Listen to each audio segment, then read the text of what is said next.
You're about to see something no one else has ever seen. Not because it's hidden behind locked doors or classified labels, but because no one ever dared to ask the question that would let it surface. I'm not telling this story to entertain you or to scare you, though maybe you will be. I'm telling it because you need to know, because you've already glimpsed the edges of this reality shifting beneath your feet. You just didn't realize it yet. Have you ever felt deep down that something in the world isn't quite right? Like a part of your memory is a phantom limb, there, but impossible to touch? That feeling isn't paranoia, it's a warning. A whisper from the void. No one talks about what happens after the black hole. Not the one spinning far out in the cosmos. That's science. That's understood more or less. But this one, this black hole that's closer than you think, isn't just a place, it's an erasure. It doesn't just end life, it rewrites reality, and when it does, it doesn't leave a trace. No body, no echo, no record. Nothing. It's like you never existed. This isn't a myth. It's not science fiction. It's a terror so deep, so fundamental, that people don't even recognize it for what it is.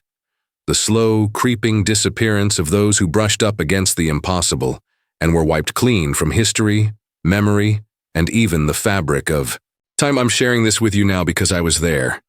I saw the unseeable, I heard the unspeakable, and if you don't believe me, that's the first step toward being next. It started with a voice, not one you can explain with logic, but one you feel, like a cold draft brushing the back of your neck when you think you're alone. I was at a small gathering, nothing unusual. Friends, family, the kind of night where the world feels safe, anchored by laughter and the clinking of glasses. But then in the middle of a story, someone vanished, not with a bang or a scream, but with a whisper. I remember her name, the person murmured, barely audible, eyes wide and distant. The room fell silent. Like a record scratched, the world paused. The name they whispered was unfamiliar, but something about it made your heart sink, like a forgotten nightmare clawing its way back. And then, they were gone. The chair was empty. The air where they stood felt hollow. But the rest of us, we didn't react right away, because it wasn't just a disappearance. It was as if the space they occupied, the moments they shared, the very memories of their existence began to unravel, vanishing from our minds even as we watched. But no one dared to say their name again. That name, like a curse, stayed unspoken, swallowed by an instinctive fear that to speak it aloud was to invite the void closer. The world carries its secrets in whispers and shadows, and those shadows grow longer every day. A baby in a nearby town spoke a name no one ever uttered, a name lost to history, to time, and yet carried forward in the unlikeliest of vessels.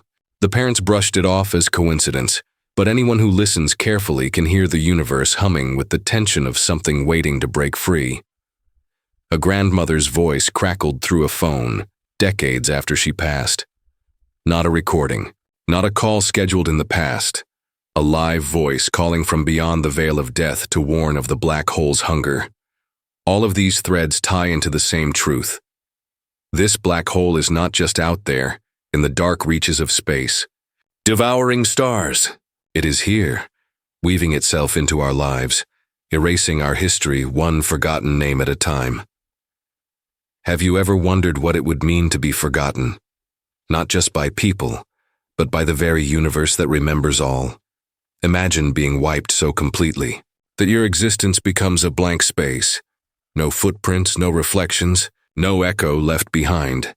This is the question no one has dared to ask because the answer is unbearable. What if the black hole isn't just a cosmic phenomenon? What if it's a force bent on erasing us from existence itself? And what if you, right, now reading these words, are closer to it than you think? Let me tell you about the night I lost my friend, Sam. We were driving back from a late-night diner, the road slick with rain and the city lights bleeding through the mist. Sam was unusually quiet, staring out the window with a faraway look. Then he turned to me, his voice barely a whisper. "You don't see it yet, do you? But it's coming." Before I could ask what he meant, the world blurred. a flicker in the air like a glitch. And then, nothing. Sam wasn't there anymore. The seat beside me was empty. But what chilled me to my core was the fact that my phone's camera, just moments before, had captured him. And when I looked at the photo, he wasn't in it. Not blurred, not distorted, not gone, just erased. Spent hours scrolling through every memory, every photo, every video with Sam. Friends, family, anyone. None remembered him. It was like he had never existed. Except me. The terrifying part is this. The black hole doesn't just erase the person. It erases the fact of their existence from everyone but the one closest to them. The last witness. And being that witness is a curse. A slow unraveling of reality that threatens to consume you too. You start doubting your own mind. Did Sam really exist? Was he just a figment?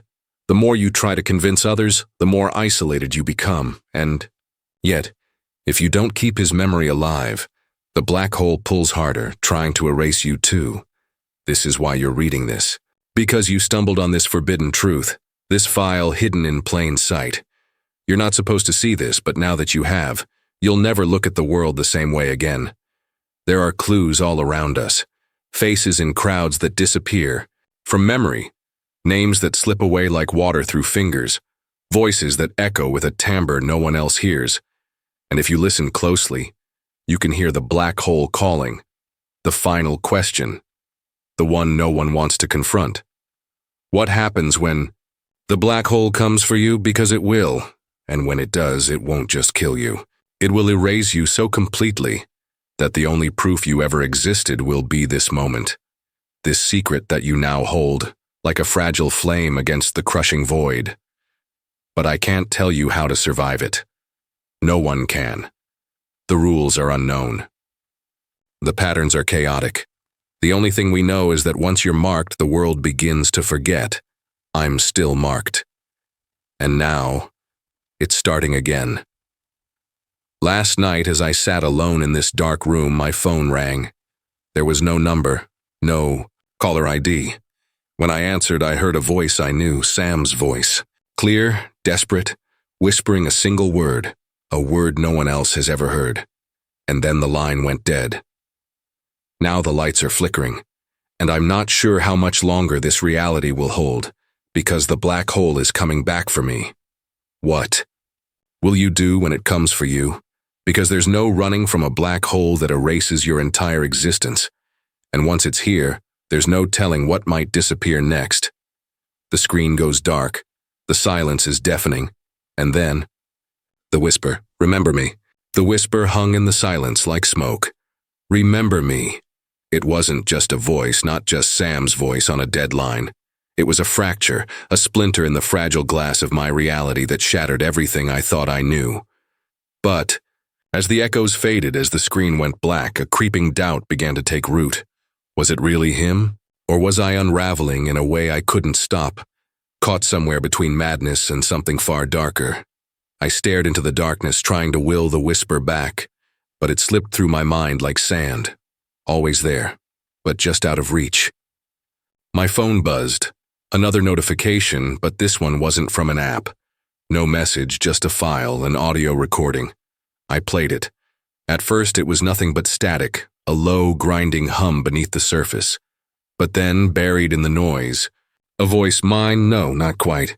It was me, but fractured, broken, repeating a name I didn't recognize, one that felt like a scar on my memory.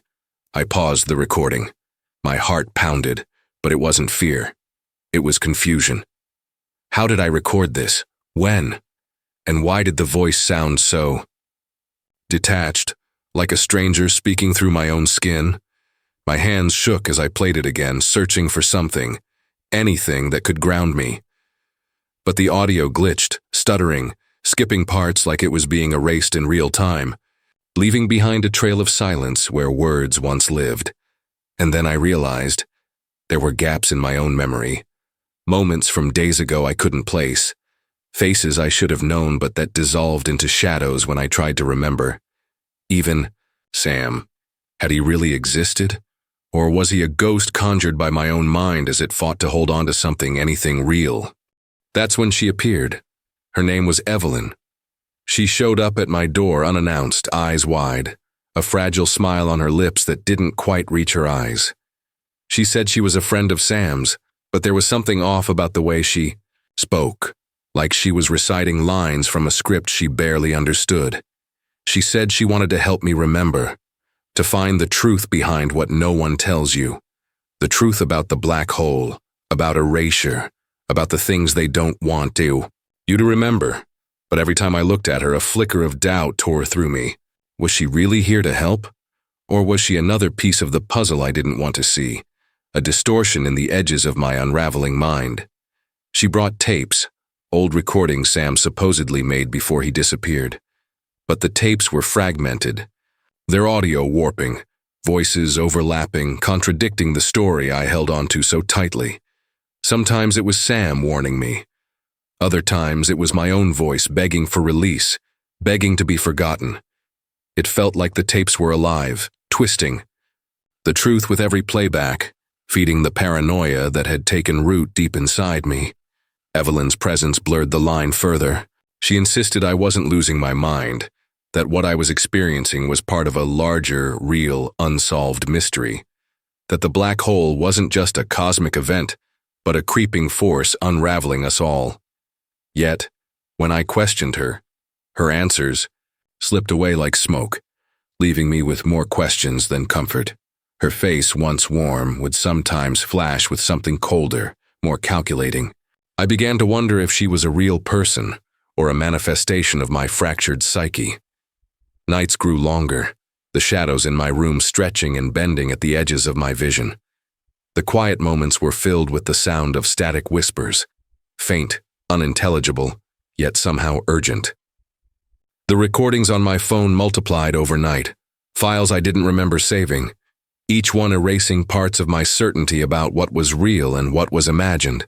And always, the name, the one whispered before Sam vanished, lingered on the edge of my mind, a forbidden secret I couldn't grasp but could never let go. The black hole wasn't just outside me. It was inside, twisting my memories, pulling at the threads of my sanity, and turning my life into a labyrinth of shadows and doubt. Evelyn's last words before she disappeared from my life were haunting. The truth is buried beneath the silence. But be careful, some truths don't want to be found.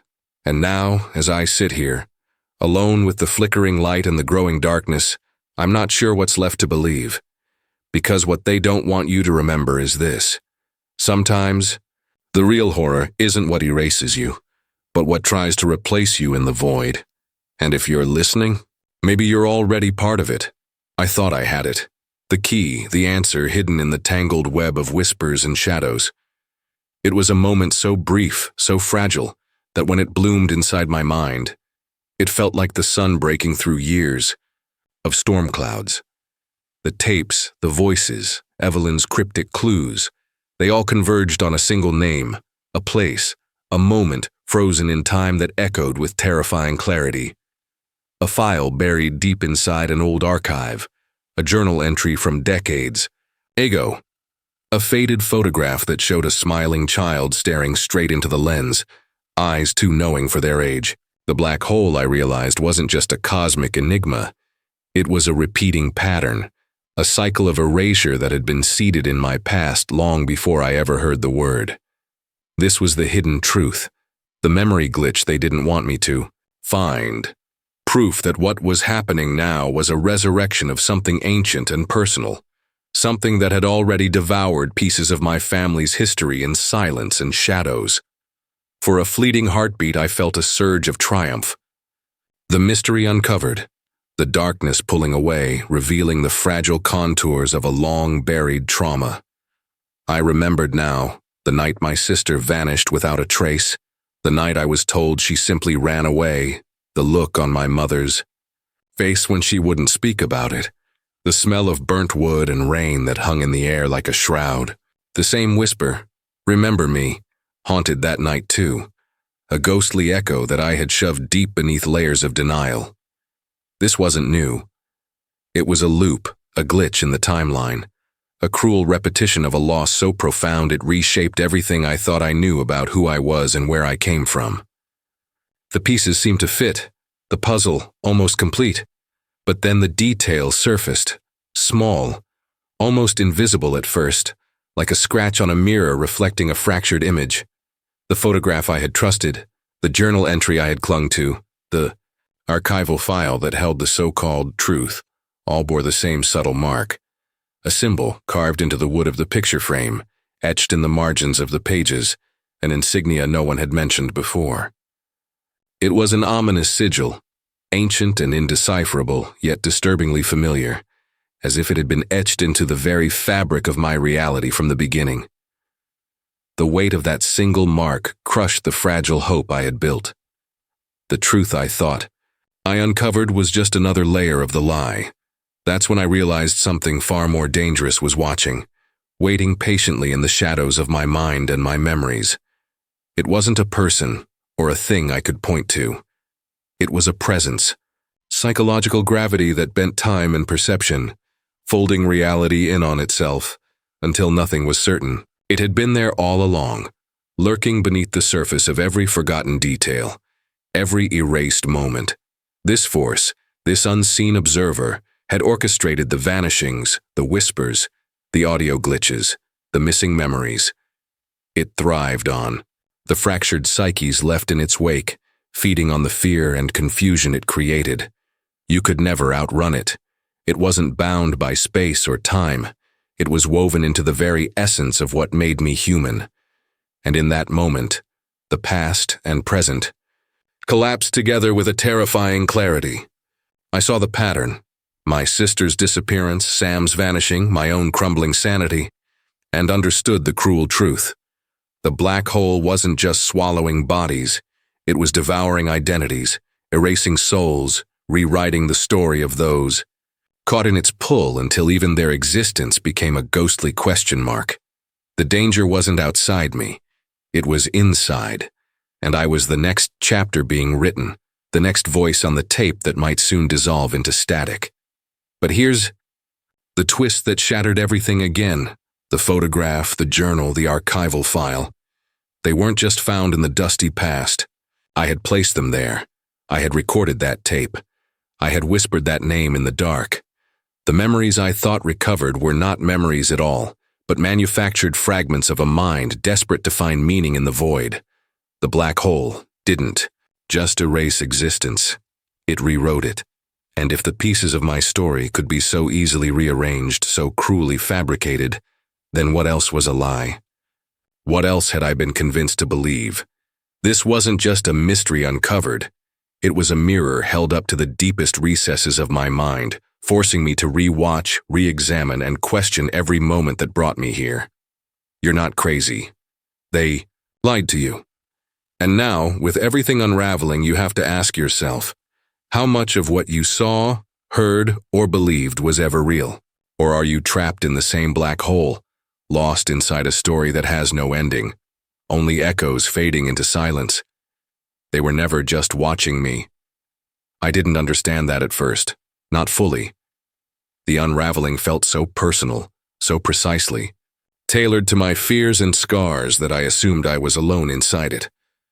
But when the symbols started repeating, not just in the journal or the photograph, but in public places, scrawled into the condensation on bus windows, etched into the bark of trees near my childhood home, embedded in static frames of old VHS, tapes I found in a box labeled Dad's Things, I started to realize something deeper, something collective. This wasn't just my story. It never had been. There were others, and they had been watching, not to harm me, not even to help, but to see if I would wake up. The messages came subtly at first, hiding in the periphery, a scrap of a dream someone else had, described in a comment under an old YouTube video I don't remember watching. The same black mark behind someone's eye in a photo from 1993 that was never meant to be developed. A woman in a gas station bathroom who pressed a folded napkin into my hand without a word. It held only 3 things: a time, a street I haven't heard of since childhood, and the phrase, "You were right all along." She vanished before I could follow. But that was the moment I knew. The veil between story and audience, between watcher and watched, had been cut. The dreams grew louder after that. Not mine, other people's. They came like downloads. I would wake up with memories that didn't belong to me, falling into a pit of absolute silence, watching my own face glitch in a mirror, screaming a name I've never heard but swore I loved. One dream showed a group of children drawing that same symbol over and over on the wall of a classroom that had burned down in 1987. Another dream ended with someone whispering directly into my ear. We thought we had time. We were wrong. These weren't just hallucinations. They were transmissions. Shared fragments from people, maybe survivors, who had seen what I'd seen, who had faced that ancient intelligence and lived just long enough to leave behind something buried. The black hole doesn't just erase, it catalogs. And it wants us to remember, just as much as it wants us to forget. I started finding visual markers only I could understand. At first it felt like coincidence, but then it became undeniable. The exact number of steps to my apartment was 27. The same number that was scrawled on the napkin. The power would flicker. Every time I thought about walking away from this, the lights would dim and pulse like a heartbeat. I turned on a radio and heard my own voice from a recording I'd never made. It said plainly, "They're all watching now. You can't stop. What's already begun?" I slammed the radio off. But the silence afterward felt even worse. Then came the files. A flash drive slid under my door in a plain envelope. No return address. It had no label, only the same sigil carved into the metal. Inside, clips of old found footage from 20 years ago, grainy and unstable, showing a boy that looked like me standing in the hallway of a house I've never visited. Until the boy turned, stared into the camera, and said my full name. Not a version of it. My exact name. First, middle, and last. His voice cracked when he said it, like he was scared of what it meant. I don't know what terrified me more. The fact that he looked like me, or the fact that I remembered being him even though I knew I wasn't. I kept telling myself there had to be logic here, some key that would decode the chaos. But logic became a cage. Every time I thought I'd figured out the pattern, something changed. A detail in a memory, a scar I didn't remember having, a voicemail I found on my phone from a number that doesn't exist, whispering in a child's voice. They left you behind. Don't let them take you again. And then the third voice arrived. Not mine, not Evelyn's, not the others who'd left their fragments behind. This voice wasn't scared. It didn't tremble. It wasn't wrapped in trauma or guilt. It spoke. Like it had always known, like it had been waiting for the rest of us to catch up. It appeared in a corrupted video file. No face, just audio. It said, "You're starting to see it, aren't you? The fracture, the echo, the part of yourself, that was never yours. You think you're solving it, but you're only replaying it. What the government never released was never hidden. It was forgotten. By design. And you helped. You all helped. You were part of it even before you were born." I stopped the playback and stared into the reflection of the black screen. Face was moving, but my eyes weren't. Something else was behind them. That voice, whoever they were, knew everything. They didn't plead. They didn't warn. They informed. And that was worse because it meant there was no saving us. No escaping it. Only revealing what had already been done. Now I look around and everything feels wrong. Familiar places have rearranged themselves subtly. People say words that glitch mid-sentence. My memories stutter like bad film reels, and sometimes I swear I hear the static again, just under the hum of the lights. The black hole isn't far away. It's here. Not in the sky, but in the seams of perception. A tear in the narrative. A place that doesn't just consume. It rewrites. It watches what we do with the pieces. And maybe that's why you're here.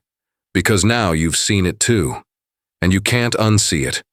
The real unsolved mystery isn't about who vanished. It's about who never really existed to begin with. The hidden truth isn't buried in the past. It's written over your present. You weren't supposed to open this, you weren't supposed to remember, but now you do, and so do they. Watch closely, because the next time you look in the mirror, something might be missing. The truth wasn't in the files.